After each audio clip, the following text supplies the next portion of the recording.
So, perhaps you've heard that you can make a Photoshop brush out of artwork so that you can paint, oh, I don't know, a bunch of trees.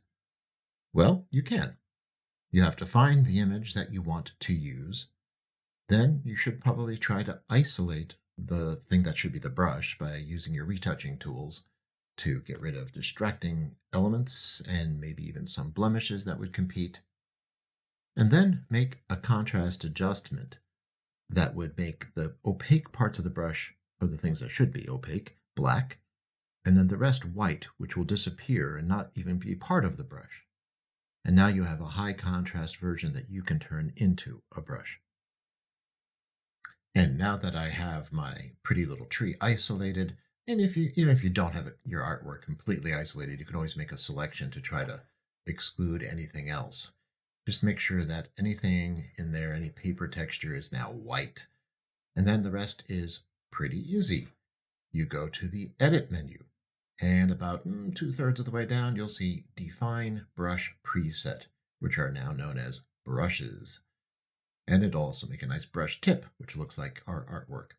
So if I hit Define Brush Preset, it'll ask me for a name, and sometimes that'll offer the name of the file you're in if I didn't make a selection.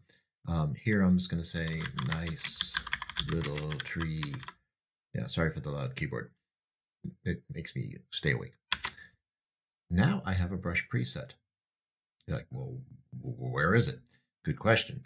Well, if I move my mouse around, ooh, look at that. There's some promising little tree-like nature here. If I were to pick a color to paint with, like purple, it paints in purple whatever was originally black in my artwork.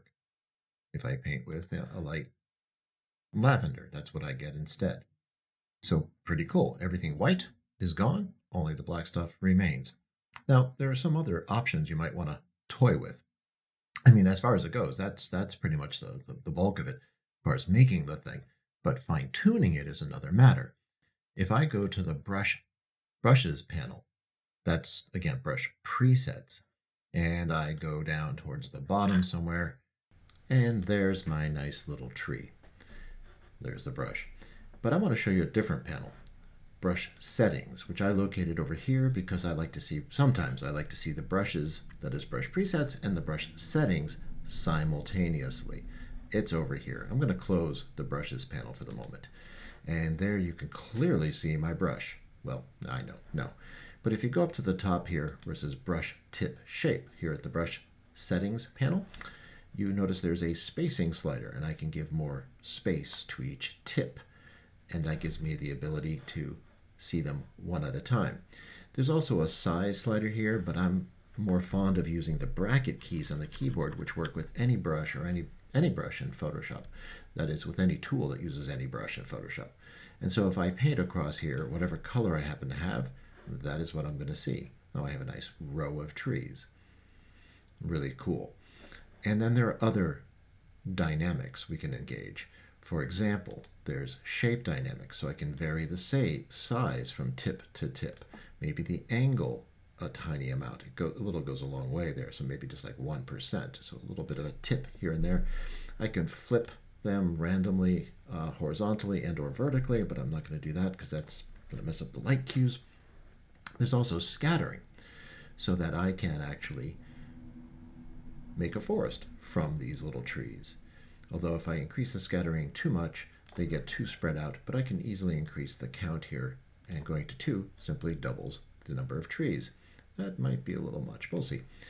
And one more here, color dynamics, down here at the bottom, is pretty cool, especially if apply per tip is chosen, and then I can vary the hue somewhat, so when I paint with this shade of green, I'm actually going to get a diversity of greens.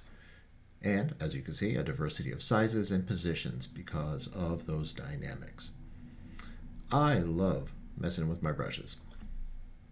Now that's a lot for a single brush, and I like making brush sets, which means I'll find a whole lot of images that are thematically related.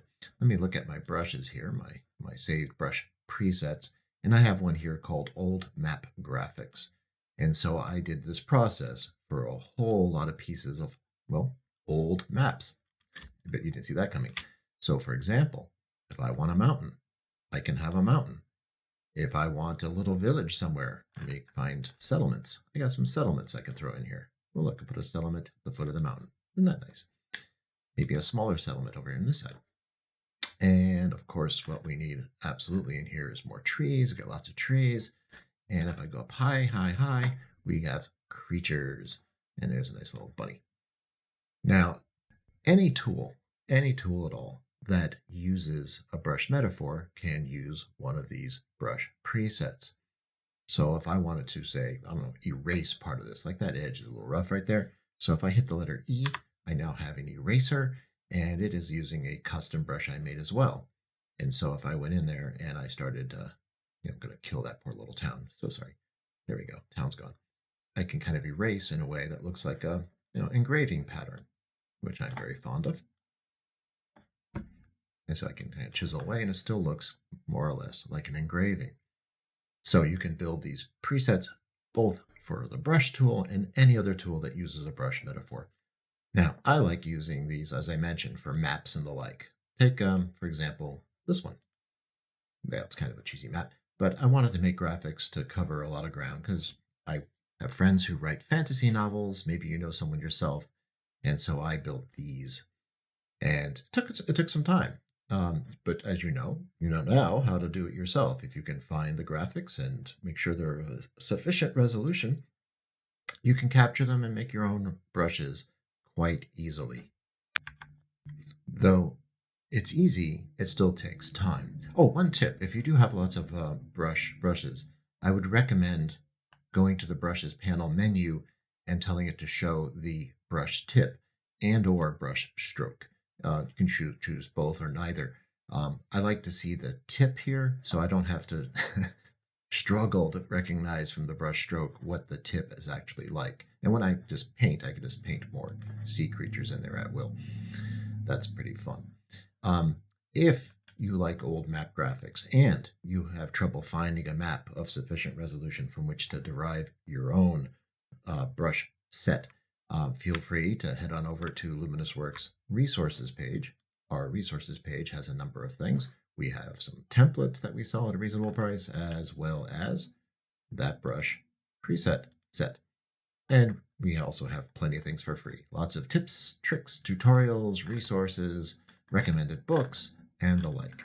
But nothing would make me happier than to have you in my classroom to teach you how to do all manner of creative things on your own.